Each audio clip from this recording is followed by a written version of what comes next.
नमस्कार, नागपूर्ण किचनमध्ये आपले स्वागत आहे। आज मी तुम्हाला पारंपरिक पद्धतीच्या गव्हाच्या कापण्या करून दाखवणार आहे। त्याच्यासाठी लागणारे हे साहित्य 2 कप पीठ घेतलेलं आहे गव्हाचं।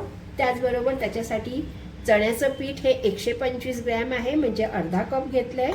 पाऊण वाटी गूळ, खसखस, बडीशेप, तीळ आणि वेलची, जायफळची पूड, चवीला मीठ आणि तेलासाठी तेल हे मोहनसाठी घेतलेलं आहे 3 पळ्या। आता आपण प्रथम हे ज्या मापाने पीठ घेतलेलं आहे त्याच मापाने मी आता 1.25 कप पाणी घेणार आहे। थोडंसं कमी जास्त झालं तरी काय हरकत नाही, पण मी हे 1.25 कप घेतलेलं आहे। आता आपल्याला आपण इथे पाक करणार नाही आहोत, फक्त गूळ वितळून घेणार आहोत। मी इथे हे गूळ वितळेपर्यंतच हे करायचं आहे, आपल्याला पाक वगैरे करायचा नाही आहे। हा बघा, आपला आता गूळ चांगला विरघळला आहे, पाक नाही आहे। गूळ चांगला विरघळला आहे, इथपर्यंतच आता आपल्याला गॅस बंद करायचा आहे। घेणार आहोत की गुळामध्ये काय कचरा दगड काही असेल तर ते होणार, आणि आपलं तोपर्यंत पीठ मळण्यापर्यंत ते कोमट सुद्धा होणार, जसं गरम झालेलं आहे पाणी। आता हे आपल्याला तेल गरम करून घ्यायचं आहे, चांगलं कडकडीत झालं पाहिजे।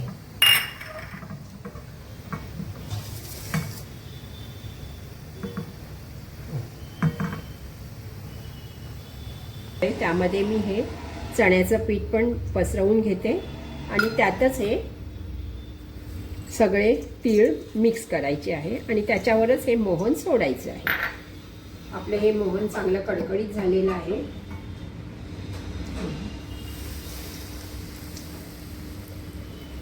आता हे गरम असताना थोडं चमच्याने फिरवून घेऊया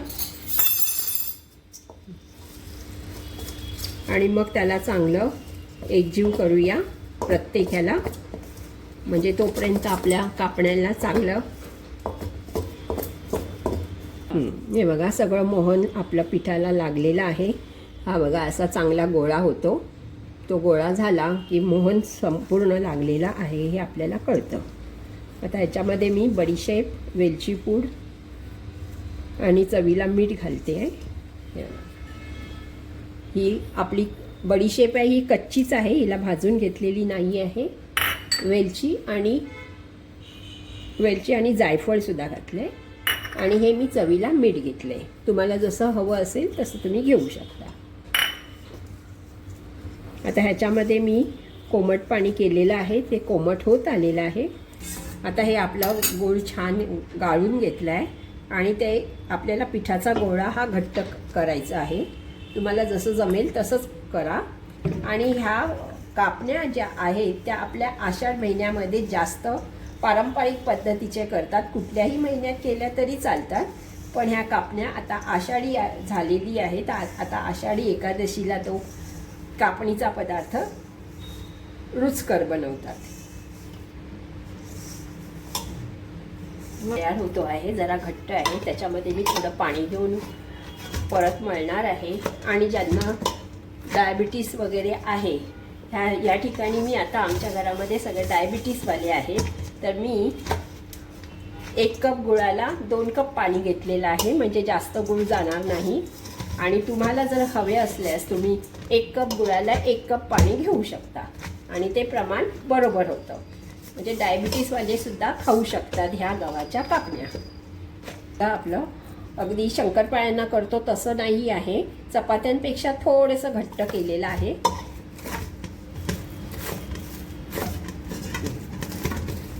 आता हे आपण 10 मिनिटं मुरत ठेवूया, म्हणजे चांगलं एकजीव होईल आपलं मोहन। याच्यावर झाकण ठेवते।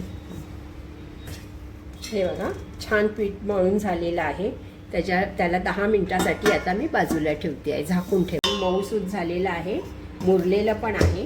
आता त्याला आपण पिठाचे गोळे करूया आणि त्याचे लाटूया।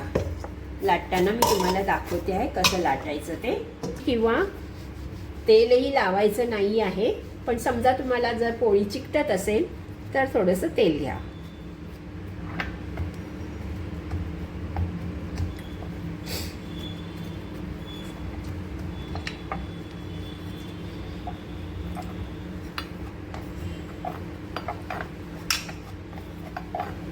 आता आपल्याला ह्याच्यावर खसखस पेरायची आहे.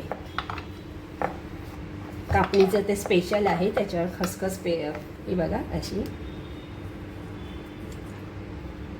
आणि त्याच्यावर लाटणं फिरवायचं आहे, म्हणजे ती आपली चांगली चिकटून जाईल.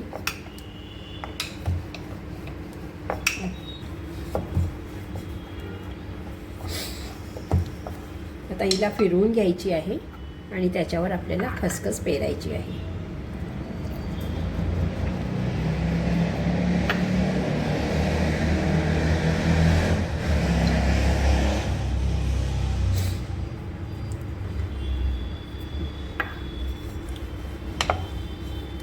आता ही आपल्या चपातीपेक्षा थोडीशी जाड लाटायची आहे.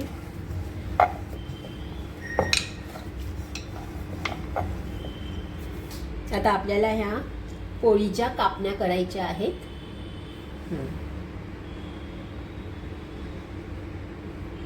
तुम्हाला जेवढा आकार पाहिजे असेल.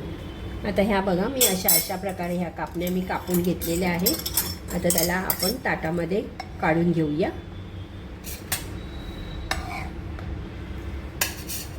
मोकळ्या करायच्या.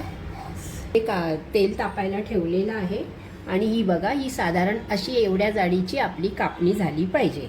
आता हे आपण तळून घेणार आहोत. तेल तापते, हे आपण तळणार आहोत. गोडे तेल घेतलेलं आहे. ह्याच्या खोबरेल तेल आणि राईच्या तेलामध्ये तळायचे नाही. आता आपण आपलं तेल पूर्ण तापलेलं आहे. आता कापणी आपण तळायला टाकणार आहोत. जास्त टाकायच्या नाही आहेत, मध्यम आचेवरच करायचं आहे. जसे आपण शंकरपाळ्यांना पुष्कळ घालतो तसं नाही, हे आपल्याला सुटसुटीत तळून घ्यायचे आहे. हे बघा, आपल्या कापण्या चांगल्या ठुसठुशीत फुललेल्या आहेत बघा. आता ह्यांना मध्यम आचेवरच तळायचं आहे. आपल्याला जेव्हा तेल असतं ते जास्त गरम करायचं आणि जेव्हा आपण तळतो तेव्हा ते मंद आचेवरच तळायचे आहेत. ह्या अशा प्रकारे आपण ह्याला सतत ढवळत राहायचं, म्हणजे त्या सगळ्या बाजूनी छान भाजल्या जातात, तळल्या जातात. आषाढी एकादशीच्या ह्या कापण्या झाल्या आहेत. पारंपरिक पदार्थ आहे. ह्या बघा कशा छान सुंदर आवाज येतो. एकदम कुरकुरीत आणि खुसखुशीत झालेल्या आहेत.